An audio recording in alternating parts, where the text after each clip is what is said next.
Hello there, I am Linda Jo Martin, the Book Lady on YouTube. This video is for my booktube and book-loving friends everywhere. So this video is going to be about the books that I hope to be reading in the month of March 2020. And the first one that I'm reading is Ramona. I'm reading this with my local reading club, and it's a vintage book. I already mentioned it in the other video.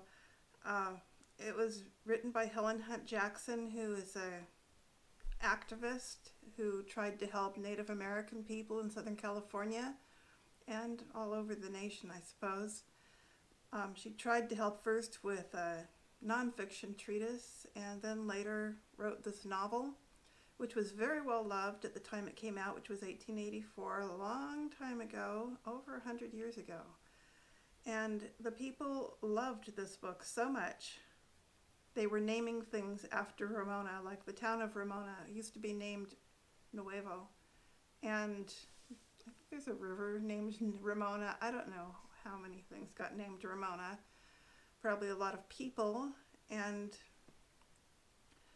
so it's sort of a historic book. It probably wouldn't stand up to the test of great literature today, but it is a period piece that I'm excited to be reading about because it tells about the people of California. I've lived in California most of my life. I was born in the San Francisco Bay Area and then moved here and there around the state. Finally ended up in the northern, very north part, in the Klamath River Valley, which is only a few miles south of Oregon's border. And then I went to Idaho for 6 years, and now I'm back in the Klamath River Valley, which I very much love. Anyhow, it's a wonderful place, and the town that I live in is populated in large part by the native people that have lived here for many, many generations, and they're called the Karuk people. They're not featured in this novel. This novel was more about Southern California Indians or Native Americans, as they say now. Of course, this book, being as old as it is, uses the word Indians rather than Native Americans. And these days we've gone to Native Americans, except in the town where I'm at, the word Indian is still somehow accepted as the name for streets. The athletic team at the high school is the Indians, and nobody wants to change it, so that's just the way it is here. There's a major creek that runs through town, Indian Creek, and anyhow, so the second book that I'm reading right now is The 13th Tale. I'm so excited to be reading this. It's by Diane Setterfield, and I've never read anything by her before, but this book, I mean, look at the cover. The cover has books on it, vintage books, and they're just so beautiful. So I'm excited about this book. I'm only in chapter 2 so far, but it's like two old women are the main characters, and what else would appeal to an old woman like me, right? So one of them, and they're writers. I'm a writer, they're writers. It's just, to me, it's a very warm and loving book so far. So one of them is a biographer, and she has been asked to write a memoir for the other woman. And the other woman is a famous fiction author. So I'm enjoying the book and definitely want to finish reading it. I'm actually audio reading that one. So I am writing a memoir this year, but I wasn't going to say that. I was going to say I am reading another book. It's called Abandoned Parents, The Devil's Dilemma.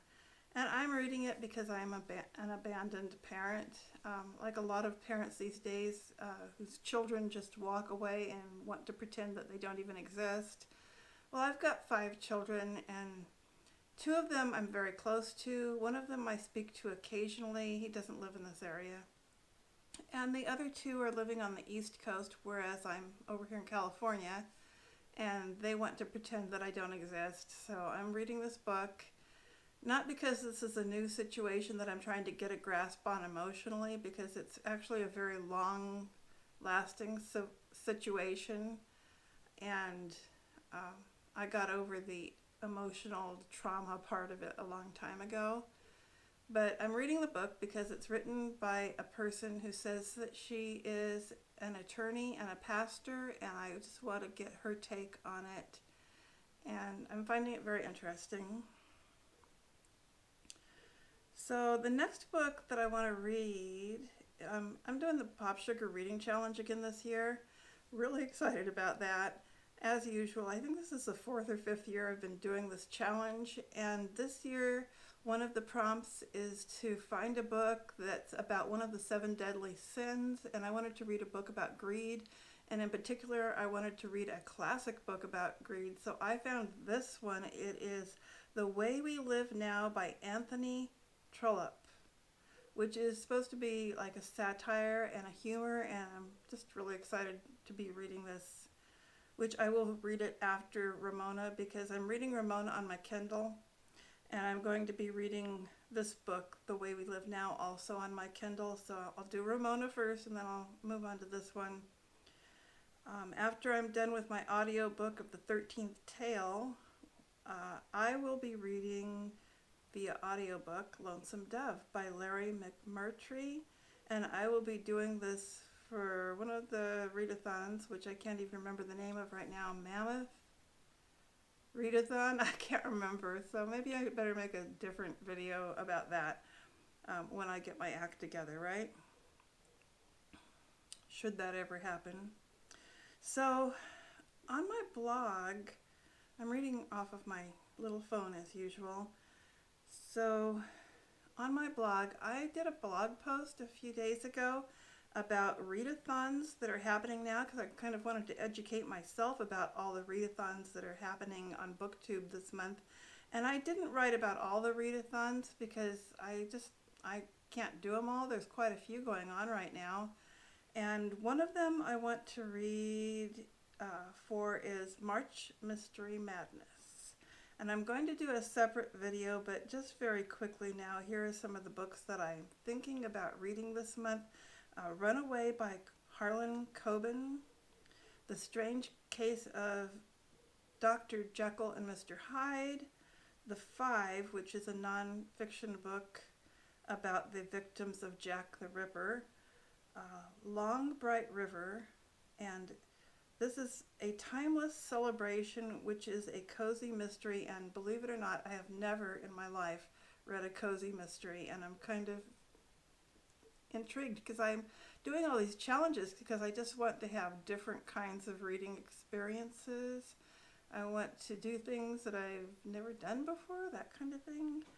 So I thought about doing middle grade March, and I probably won't have time for a lot of middle grade books, and to be quite honest, I'm so over middle grade literature. It's not funny. I used to read it all the time out loud to my children because I was homeschooling them, and I really loved children's literature very much.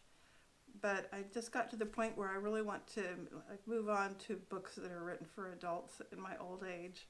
So I'm going to read one book. I mean, the requirements for middle grade March are basically to read one middle grade book, and then there's like 6 prompts and a group read if you want to go that far with it, which I don't. But I will be reading one middle grade book, and it will be The Bellboy, I think is the name of it, The Bellboy.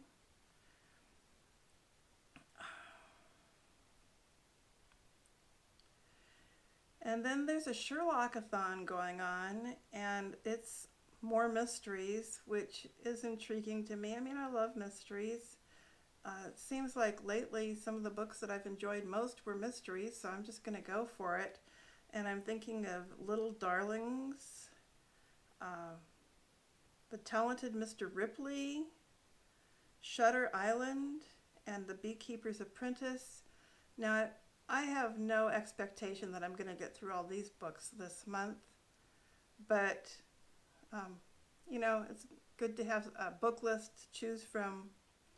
There's a sequel-a-thon going on. I kind of avoid sequels as much as I can, but There's only a few series books that I would have that qualifies for that. For instance, the third book in the Lunar Chronicles is Cress, and it would also qualify for a Pop Sugar Reading Challenge prompt, so I might get to Cress, but maybe not this month. We'll see.